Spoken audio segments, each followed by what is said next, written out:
Hi hello and welcome back future doctors and engineers. तो क्या हाल चाल है दोस्तों यार, आई होप सो आप अब सब मस्त होंगे और बढ़िया तरीके से अपनी प्रैक्टिस कर रहे होंगे यार, और splendid science the amazing short trick का भी यूज करके क्वेश्चन सॉल्व कर रहे होंगे और आपके कॉन्सेप्ट क्लियर हो रहे होंगे।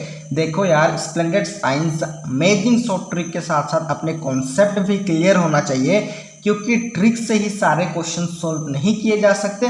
कॉन्सेप्ट बहुत इंपॉर्टेंट होते हैं, वो सब क्लियर होने चाहिए। बट कंपटीशन एग्जाम में बहुत सारी चीज़ें काम आती है, अपनी शॉर्ट ट्रिक्स भी उनमें से एक है। ओके, क्योंकि टाइम बचाना इज द मेजर पॉइंट, क्योंकि टाइम बचानी हमारा मेन जो फोकस होता है टाइम का ही होता है, और टाइम के अकॉर्डिंग चीज़ें बैलेंस होती है। ओके, सो आज भी मैं बात करने वाला हूँ one of the best one of the best questions की, जिस टाइप की क्वेश्चंस नीट में पूछे जाने के चांसेस बने रहते हैं या पूछे जाते हैं डेफिनेटली। ओके, सो यार आज जो मैंने क्वेश्चन लिया है, आप जल्दी से इसको रीड कर लो यार। ओके, और छोटा सा क्वेश्चन से कॉन्सेप्ट बेहतरीन है, very quickly you can solve the type of problems. पहचान कैसे करनी है वो आपको सिखाना है, अप्रोच कैसे करना है न्यूमेरिकल्स प्रॉब्लम्स को सॉल्व करने का, वही मैंने आपको सिखाना है। मतलब आपको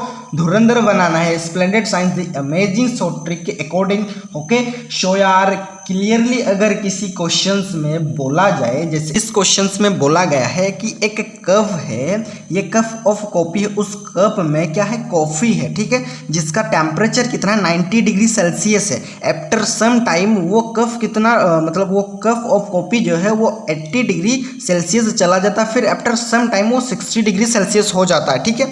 at room temperature 20 degree Celsius, ये आपका रूम टेम्परेचर मतलब सराउंडिंग का टेम्परेचर आपको 20 डिग्री सेल्सियस गिवन है, ठीक है, क्वेश्चंस में।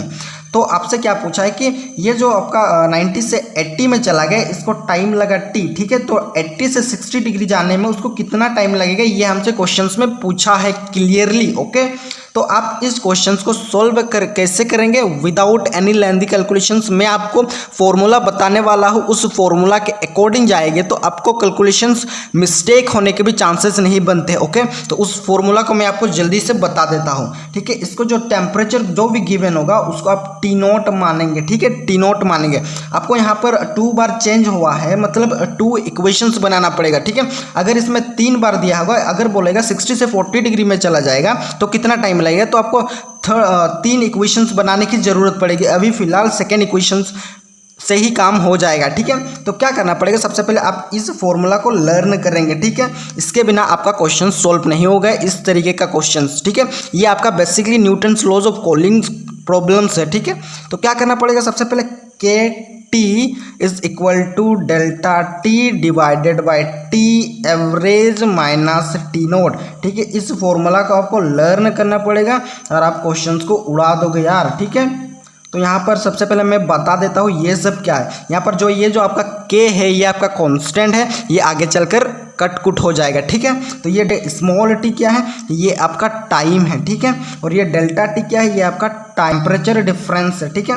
टेम्परेचर डिफरेंस है, ठीक है। मतलब delta T is equal to T1 minus T2।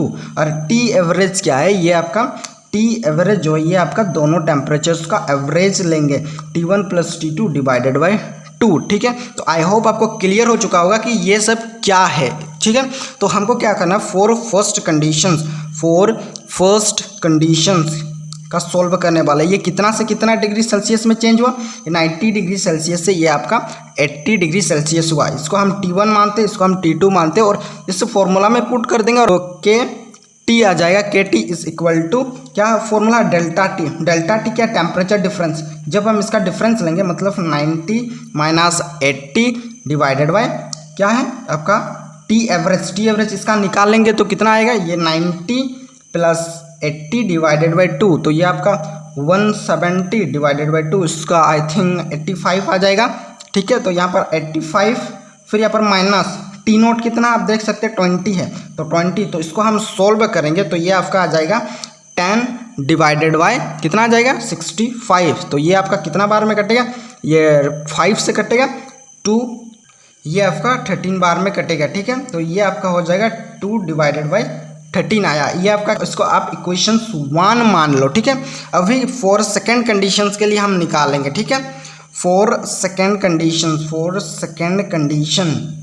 फिर हम इस क्वेश्चन को सॉल्व करेंगे। फॉर सेकेंड कंडीशंस क्या है आपका, 80 से 60 में चला गया, 80 डिग्री सेल्सियस से ये आपका 60 डिग्री सेल्सियस में चला गया। तो ये आपका T1 मान लेते हैं, इसको हम आपका T1 है, ये आपका T2 है, तो हमको KT2 निकलना पड़ेगा। तो यहाँ पर क्या होता है फॉर्मूला आप देख सकते हैं, डेल्टा टी, यहाँ पर डेल्टा टी कितना है, ये इस दोनों का डिफरेंस लेंगे, ये आपका 20, तो 20 लिखे, ठीक है। फिर हमको टी एवरेज निकालना है, तो टी एवरेज इसका निकालेंगे, तो ये आपका 80 + 60 divided by 2 is equal to 140 divided by 2। तो जो ये कितना बार में कटेगा, 80 बार में कटेगा, तो 70 लिखे, माइनस क्या होता है, ये आपका टी नोट होता है, यहाँ पर टी नोट क्या है, ये 20 है, तो 20 लिखे, फिर इसको 20 कर लिखे, फिर डिवाइड में इसको जब हम सब्ट्रैक्ट किए तो 50 आया, तो 0 से 0 कैंसिल हो जाएगा, यानी कि 2 डिवाइडेड बाई 5। तो ये आपका इक्वेशंस 2 हो गया, ठीक है। अभी क्या करना है, अभी आप फर्स्ट इक्वेशंस को सेकेंड इक्वेशन से डिवाइड करो, या फिर सेकेंड इक्वेशंस को फर्स्ट इक्वेशन से डिवाइड करो, आपका आंसर निकल जाएगा। आप जैसे तरीके से भी कर सकते हैं। हम यहाँ पर क्या कर रहे हैं, सेकेंड को डिवाइड करते हैं फर्स्ट इक्वेशन से, ठीक है।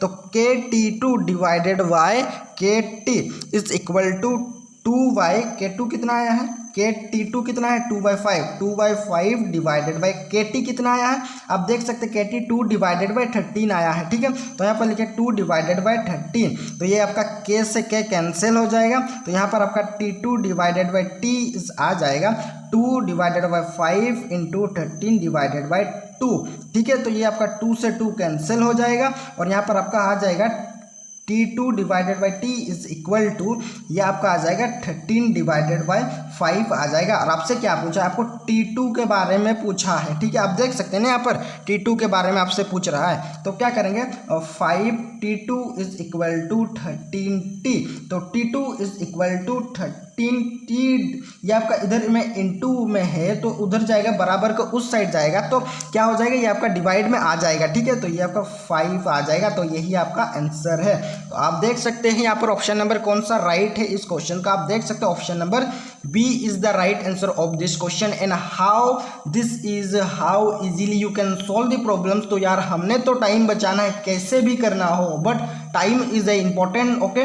तो यार इस टाइप के क्वेश्चंस की भी अपने प्रैक्टिस करनी है, क्योंकि नीट के लिए इंपॉर्टेंट, ओके गाइज। अगर ये कॉन्सेप्ट आपकी किसी भी तरीके से हेल्प कर रही है, ट्रिक आपकी हेल्प कर रही है, तो दोस्तों तक पहुंचा देना, अपने लोगों तक और दूसरे बंदों तक भी यार, ठीक है। शेयर कर देना और लाइक कर देना video.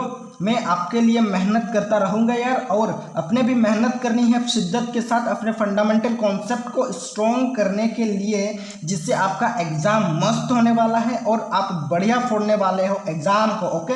And all the best.